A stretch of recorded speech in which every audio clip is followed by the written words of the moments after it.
नमस्कार, अपना उत्तराखंड में आप सभी का स्वागत है। मैं हूं नीलू। करते हैं खबरों की शुरुआत। उत्तराखंड के 5वें धाम के रूप में सैन्य धाम का आज शिलान्यास होना है और इस मौके पर रक्षा मंत्री राजनाथ सिंह भी मौजूद रहेंगे।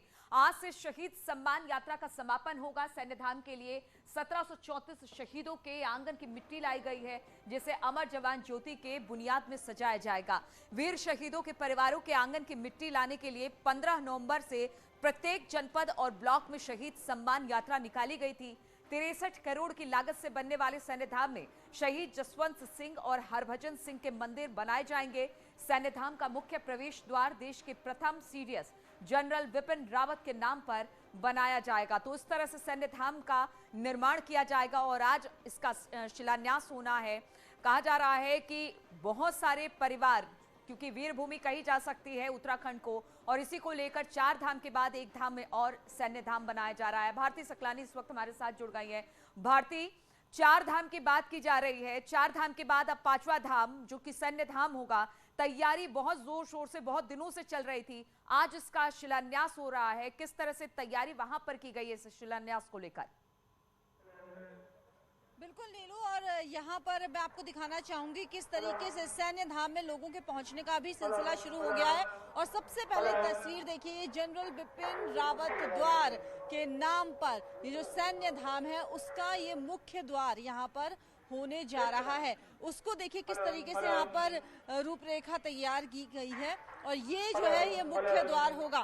फिर यहाँ पर आप देखिए रक्षा मंत्री राजनाथ सिंह आ रहे हैं, तो उससे पहले किस तरीके से सिक्योरिटी जो है वो यहाँ पर लगी हुई है, चेकिंग यहाँ पर की जा रही है और शहीद परिवारों का भी यहाँ पर सम्मान होना है। तो परिवार के जो सदस्य हैं वो भी यहाँ पर आना शुरू हो गए हैं। उसके लिए भी यहाँ पर सरकार की तरफ से पूरी व्यवस्था की गई है कि उन परिवारों को सैन्य धाम जो कि आज जिसकी शुरुआत होने जा रही है, शिलान्यास यहाँ पर होने जा रहा है, वहाँ पर वो भी पहुँच सके। एक अमर ज्योति जो है उसके रूप में भी यहाँ पर उसको भी डेवलप किया जाएगा और तमाम जो शहीद रहे हुए हैं फर्स्ट वर्ल्ड वॉर से लेकर अभी तक के, उन सभी शहीदों के बारे में विवरण इस सैन्य धाम में यहाँ पर लगाया जाएगा। इसके अलावा लाइट एंड साउंड शो भी यहाँ पर व्यवस्था की जाएगी जब ये पूरा सैन्य धाम बनकर तैयार हो जाएगा। 2 साल का अंतराल यहाँ पर कहा जा रहा है कि इसको पूरा होने में लगेगा। 63 करोड़ इसकी लागत आएगी इस सैन्य धाम को बनाने के लिए। तो पूरी व्यवस्थाएं जो है वो यहाँ पर की जा रही है। शहीद परिवारों का यहाँ पर सम्मान भी आज किया जाएगा रक्षा मंत्री के द्वारा। देहरादून जिले के तकरीबन 200 से ज्यादा शहीद परिवारों को यहाँ पर आमंत्रित किया गया है उनको सम्मानित यहाँ पर करने के लिए। नीलू, बिल्कुल, तो सम्मानित किया जाएगा। 1734 ऐसे वीरों के परिवार हैं जिनके आंगन की मिट्टी लाई गई है और 2 साल में ये बनकर तैयार हो जाएगा। बहुत बहुत शुक्रिया भारती हमारे साथ जुड़ने के लिए। और बीजेपी उत्तराखंड में विजय संकल्प यात्रा शुरू करने जा रही है। 18 दिसंबर को बीजेपी के राष्ट्रीय अध्यक्ष जेपी नड्डा हरिद्वार से विजय संकल्प यात्रा की गाड़ियों को रवाना करेंगे। हरिद्वार में बीजेपी नेता और कार्यकर्ता कार्यक्रम की तैयारियों में जुटे हैं। बीजेपी प्रदेश अध्यक्ष मदन कौशिक ने बताया कि जेपी नड्डा 18 दिसंबर को जनसभा के बाद गढ़वाल मंडल के लिए विजय संकल्प यात्रा की शुरुआत करेंगे। ये यात्रा हरिद्वार से शुरू होकर उत्तरकाशी तक जाएगी। इसके बाद कुमाऊं मंडल के लिए विजय संकल्प यात्रा शुरू की जाएगी। जो हमारी यात्रा है वो हरिद्वार से शुरू होगी, उत्तरकाशी में समाप्त हो गढ़वाल के। कुमाऊं की हमारी भगवान बागनाथ के दर्शन करके बागेश्वर शुरू होगी और खटीमा में समाप्त होगी। इस यात्रा की तैयारी के लिए आज हरिद्वार विधानसभा की एक बैठक हुई थी और इस बैठक में एक बड़ी रोड शो हो, बड़ी तैयारी के साथ कार्यकर्ताओं में मैंने उत्साह देखा। और 16 दिसंबर यानी कल देहरादून में होने वाली कांग्रेस नेता राहुल गांधी की रैली को लेकर कुमाऊं में भी हलचल तेज हो गई है। आज सुबह से ही कांग्रेस कार्यकर्ता देहरादून जाने की तैयारी में जुटे हैं। हल्द्वानी महानगर कांग्रेस कार्यालय में कार्यकर्ताओं के जुटने का सिलसिला लगातार जारी है। पार्टी के सूत्रों के मुताबिक कुमाऊं से 20,000 लोगों को राहुल गांधी की रैली में ले जाने का टारगेट रखा गया है, जिसमें कार्यकर्ताओं से लेकर आम लोग, किसान और पूर्व सैनिक तक शामिल रहेंगे। रैली की अंतिम तैयारियों की समीक्षा कर रहे कांग्रेस नेता यशपाल आर्य ने दावा किया कि राहुल की रैली ऐतिहासिक होगी। कुमाऊं से ही नहीं, उधमसिंह नगर से लेकर पहाड़ से लेकर पूरे उत्तराखंड की ये रैली है। निश्चित रूप से बड़ी तादाद में हमारे पूर्व सैनिक इसमें शामिल होंगे, उनको सम्मानित किया जाएगा और जो उनके परिवार हैं जिन्होंने अपनी प्राणों की आहुति दी है उनको भी इसमें हम सम्मानित करना चाहेंगे, उनको भी वंदन करना चाहेंगे।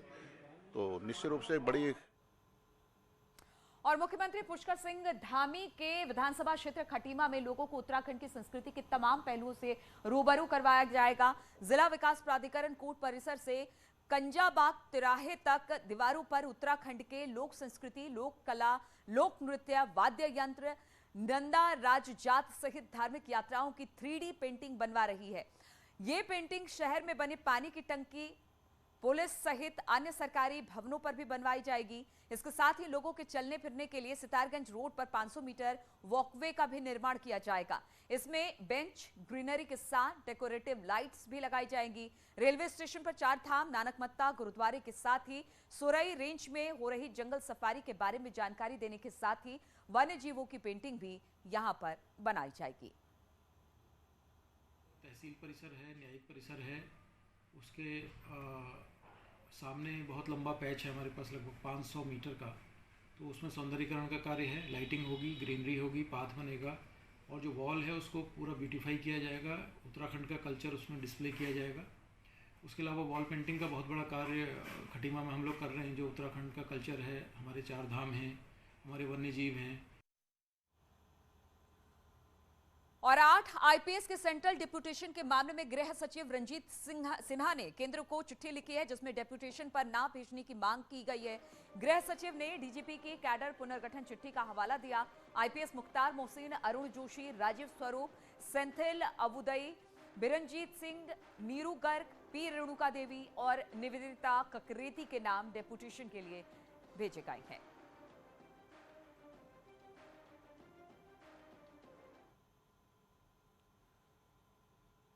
और 4 धाम देवस्थानम बोर्ड के भंग होने के बाद से बद्रीनाथ केदारनाथ मंदिर समिति अपने अस्तित्व में आ गई है। बद्रीनाथ केदारनाथ मंदिर समिति के अस्तित्व में आने के साथ ही समिति के गठन की मांग भी शुरू हो गई है। समिति के पूर्व सदस्यों ने एक बार फिर से मंदिर समिति के गठन की मांग सरकार से की है। वहीं हकूकधारियों का कहना है कि अगर जल्द ही बद्रीनाथ केदारनाथ मंदिर समिति का गठन नहीं होता है तो उनको भी इससे दिक्कतों का सामना करना पड़ सकता है।